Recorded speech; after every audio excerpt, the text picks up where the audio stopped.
Hey Penny, do you have any good Jalen Crutcher stories?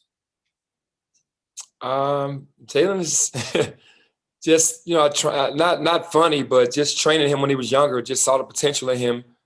Always crafty, always smooth. Could really as he got older, got stronger. Started shooting it deeper, and has been a problem for that conference ever since got to University of Dayton. And I've been proud of his growth. He's been a leader, and he's one of the top point guards in the country. And we also share the same birthday. He never lets me forget that. So every time our birthdays come around, we always either DM each other or text each other happy birthday every year. Yeah, it seems like this matchup was almost destined to happen one way or the other. You guys were supposed to see him possibly in South Dakota earlier this year, and now the NITs made that happen. So, what's the kind of the mood around the program, knowing that you guys are going to keep playing and it's going to be back in Texas? Yeah, it's kind of bittersweet. Obviously, everyone wants to make the NCAA tournament, but it's also much appreciated to the NIT for not only choosing us but making us a number one seed, and also play against a great Dayton team, well coached by Coach Grant. The previous last year's coach of the year in the country. So it's going to be a good test for us. Danielle? Penny, you don't have a ton of guys who have a lot of postseason experience beyond conference tournaments. It's maybe Alo and I don't know if Landers went to the NIT or NCAA when he was at Virginia Tech, but how important is it to kind of let these guys know what they're walking into, or is it even possible to prepare them for something like this? I don't really think it's possible, Danielle, honestly, because postseason is just different. It's just everybody has a clean slate. You can throw the records out of the door, out of the window, and you just got to go play. And you got to be better than what you were in the regular season, because everybody's going to have a scouting report on who you are. And when they go into that game and you're one of the top players, they're going to try to take you out. They're going to try to make you play to your weaknesses. So the only thing I can say is that's what's going to happen, but you can't really tell them until they get into the action how it's really going to be. How much emphasis are you going to be putting on watching film from the AAC tournament?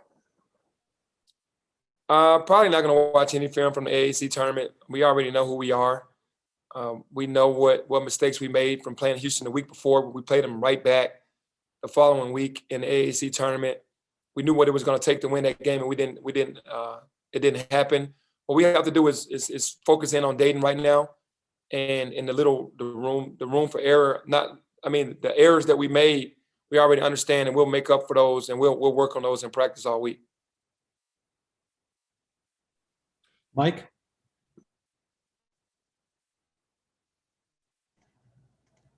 Hey, Penny, a couple of weeks ago, you said that you didn't know for sure if you would accept an NIT bid. When you realize everything that you and the guys have gone through this year, you've seen other programs say they didn't want to go to the NIT. You've asked a lot of your players since November with all of these checks and balances over COVID. How hard was this decision to ask them to continue to go through all of this testing for a tournament? No disrespect meant, but it's not the NCAA, it's the NIT. So how much did you talk to your guys about whether or not you really wanted to do this and go through it, or just the opportunity to continue to play was too much to pass up? No, I said that earlier because I was just hoping that we could just take care of our business and get in, and we had an opportunity to do that, and we didn't get it done. But it's never a knock on the NIT. Obviously, we want to be NCAA teams, and that's how you get judged on this level, and not the NIT. But the NIT is still filled with great teams, and you have an opportunity to win a championship. But I never spoke to the team about whether they wanted to, or whether I wanted to or not. We knew that we were going to go if it was the case, because we wanted to continue our postseason. But I was really still hoping that we would win the AAC and get into the NCAA. So is the goal now to, at the end of this, only two teams are going to end the season with a win? And is that what your talk to the guys are? Hey, it's not where we want to be, but we can end the season as champions, and only one other team's going to be able to say that? Absolutely. But we do have to, be thankful, because there are a lot of teams that want to be in the NIT. And we do know that. And it is another opportunity to win a championship and be one of two teams that finish the season with a win. Christian? Penny, what was your strategy after the game the other night? Because I know it was a tough loss. I know the players were upset. So what was your strategy and how did you handle that mentally and kind of flipping their mentality? Look, guys, we lost the game. It's tough. We want to go to the NCAA, but now we have to look forward to playing again and kind of get back into the mentality of playing and not being worried about a loss. Yeah, I just kind of spoke to the team and talked about the season as a whole and how proud I was of them for keep fighting. The season started off really poorly, and we kind of, got it going and got better and better, and it became fun at the end because the guys were really locked in and they were allowing themselves to be coached and they were cheering for each other. So I thank them for changing who they were to mold themselves to make the team better and working hard. But that part of the season is over, and we hope that we can get a bid. Hopefully we had shown enough against Houston that we were a tournament team. But obviously our resume didn't show that, and that we'll be in some postseason. I was pretty confident that we would be NIT if we didn't make the NCAA. And let's get ready to play against whoever we're going to play against and be ready to win that if that were the case. Mark?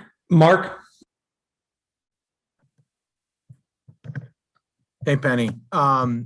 As you reflect, I know you got the NIT up, but as you reflect on what you guys did this whole season, where would you evaluate where the program's at here as you're closing in on year 3 of your tenure? Obviously, like you said, you want to be in the NCAA tournament, but there's obviously also been things where you've made progress this year. Where do you put the program at now? I guess a progress report at the end of year 3 here. It's really weird that you asked that because I came in the first year, I had to play with Coach Tubby's team, who he recruited. The following year, James Wiseman gets on probation. Lester Quinones is hurt for 6 games, and then DJ Jeffers is hurt for the remainder of the season. So I didn't have my team, and then the season gets canceled. This year, not having DeAndre Williams for the first 7 games, and then getting him back, and then Alex Lomax gets hurt right before we get to the end of the season. We're playing as good as basketball as any. So, man, it's just, as far as my tenure, it's just been really unlucky what's really happened because we really haven't had any footing. But as far as where we're going with the identity now of understanding who we are and how we're going to play, I give that an A because we're defending. We're supposed to defend. Last year, number 1 in the country, and this year, number 1 in the country. So our defensive opportunities and situations are off the charts. Offensively, we have to get better. We have to do better in that area. But overall, man, I would say this year, starting off, it was more of a D-, and then it ended up being a B+, and it's headed in the right direction.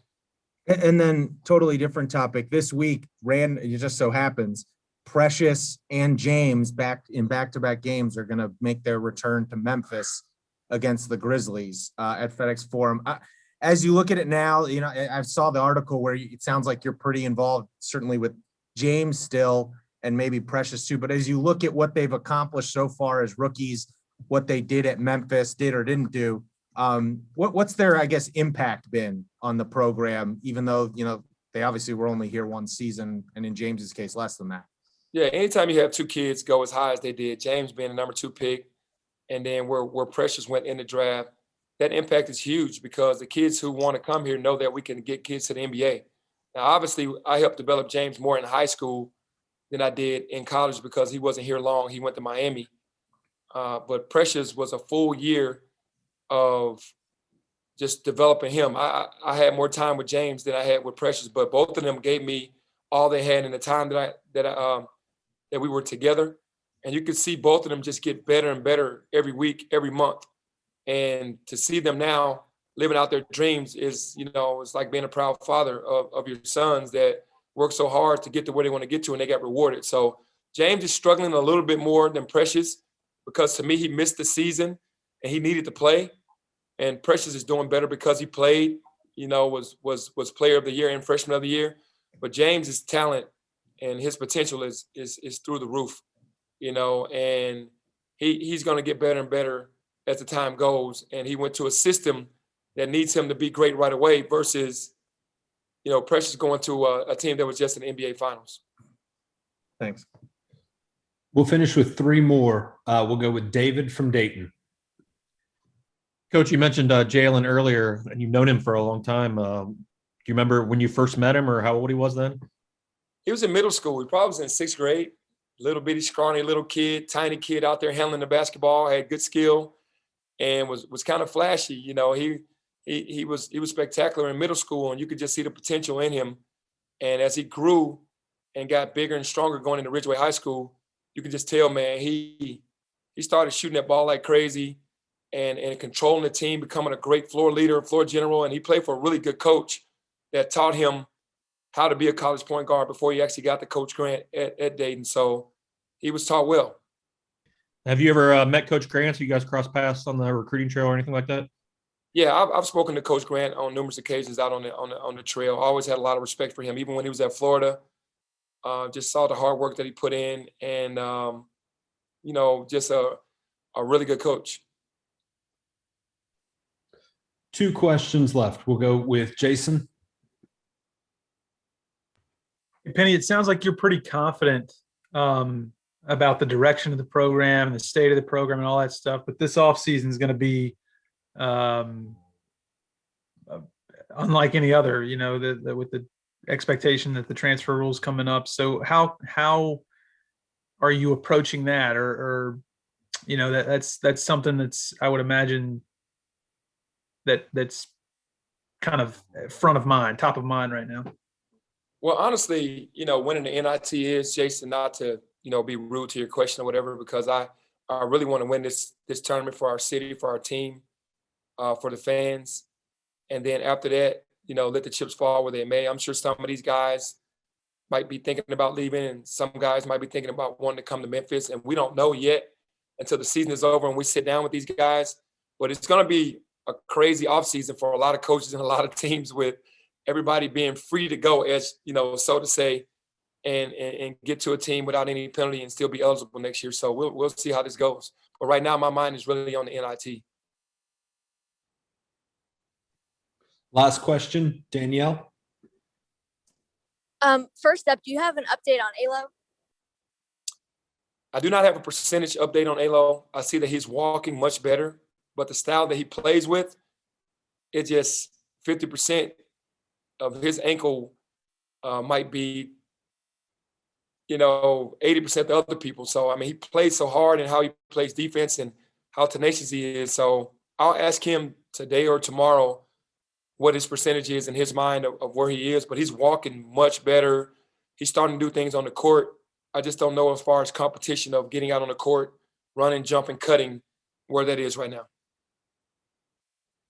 And then you mentioned earlier telling the players that you were proud of how some of them were able to mold themselves to help the team's success. Can you give some examples of that? No, just as a team, we just weren't together early on. We were struggling with egos. We were struggling with staying together. We were struggling with doing it for the team instead of an individual. And the beautiful thing of it was those 2 pauses that we had, the pauses that we had of the other teams, SMU, Tulsa, Temple and UCF getting COVID, we got closer. And then the last time when we were off 3 weeks and we bonded together, that the guys really just kind of bought into what was being taught and buying into each other and wanting to win. And you could just see that in our play.